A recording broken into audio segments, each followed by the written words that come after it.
nom du Père et du Fils et du Saint-Esprit. Amen. Viens, Esprit Saint, remplis les cœurs de tes fidèles et fais-les brûler du feu de ton amour. Ô Seigneur, envoie ton esprit et tout sera créé, et tu renouvelleras la face de la terre. Bien-aimés dans le Christ, nous sommes aujourd'hui samedi 5 juillet, et la parole de Dieu que nous est proposée est extrait de l'évangile de Matthieu, chapitre 9, versets 14 à 17. En ce temps-là, les disciples de Jean-Baptiste s'approchaient de Jésus en disant, « Pourquoi, alors que nous et les pharisiens, nous jeûnons, les disciples ne jeûnent-ils pas ?»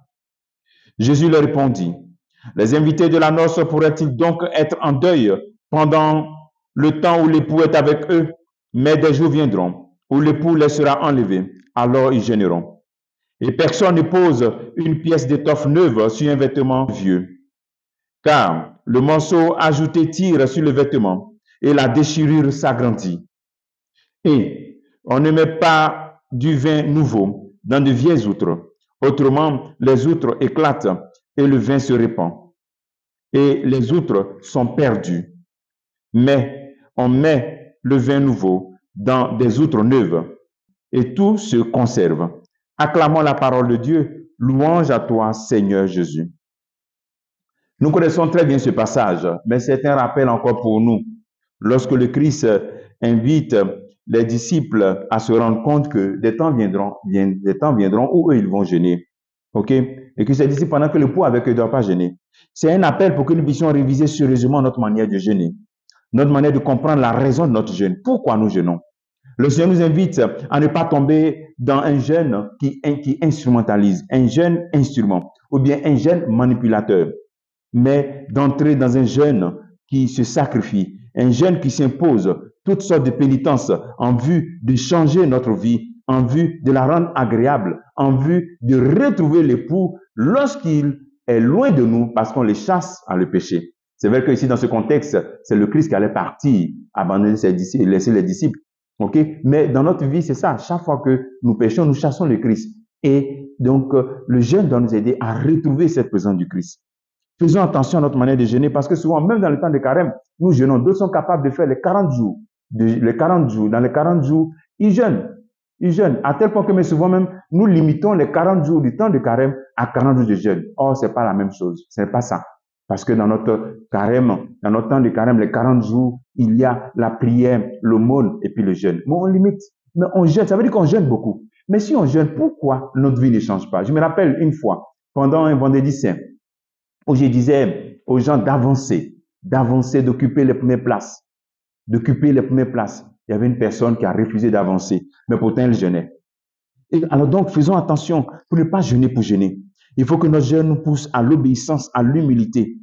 Il faut vraiment être vigilant. Mettre en priorité le fait de travailler, jeûner pour travailler notre vie personnelle.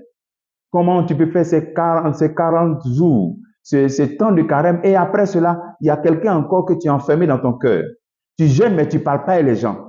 Voilà, c'est de ça qu'il s'agit. Notre jeûne doit transformer notre vie, nous rapprocher de l'amour du Christ, nous rapprocher de la miséricorde du Seigneur. Jésus devient pour nous l'amour de notre vie. Et puis, lorsque nous jeûnons, cela nous aide à ne pas être éloignés de l'époux, à demeurer avec lui, à le retrouver lorsque nous le chassons par les options de vie mondaines. C'est pourquoi le Christ montre deux exemples, pour que nous puissions nous rappeler de l'importance de la nouveauté que doit apporter le jeûne dans notre vie. Il nous donne l'exemple de une étoffe neuve sur le vieux vêtement. Ça va se déchirer. Voilà. En Côte d'Ivoire, souvent on parle d'Inzassa, le pain Inzassa. Quand tu fais le mélange de pain qu'on fait, un pain, voilà, il faut que ce soit des pains de même qualité. Donc, c'est cette nouveauté. Quand tu rentres dans la nouveauté, c'est-à-dire que tu sors de ta vie ancienne et maintenant tu rentres dans une nouveauté.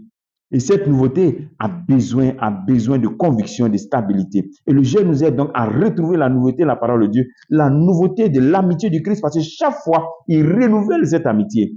Il est vrai que dans le cadre de cet évangile, Matthieu rappelle à ses destinataires qu'il ne faut pas sortir de la nouveauté de Jésus pour rentrer dans le judaïsme. Alors c'est en même temps pour nous rentrer dans cette nouveauté du Christ et ne pas chercher à nous tailler une religion sur mesure, c'est-à-dire une religion où on peut faire ce qu'on veut. Rentrons dans la nouveauté.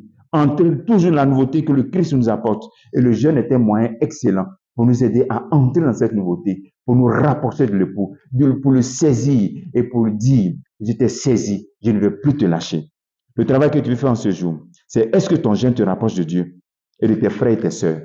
Que Dieu te bénisse. Au nom du Père et du Fils et du Saint-Esprit. Amen.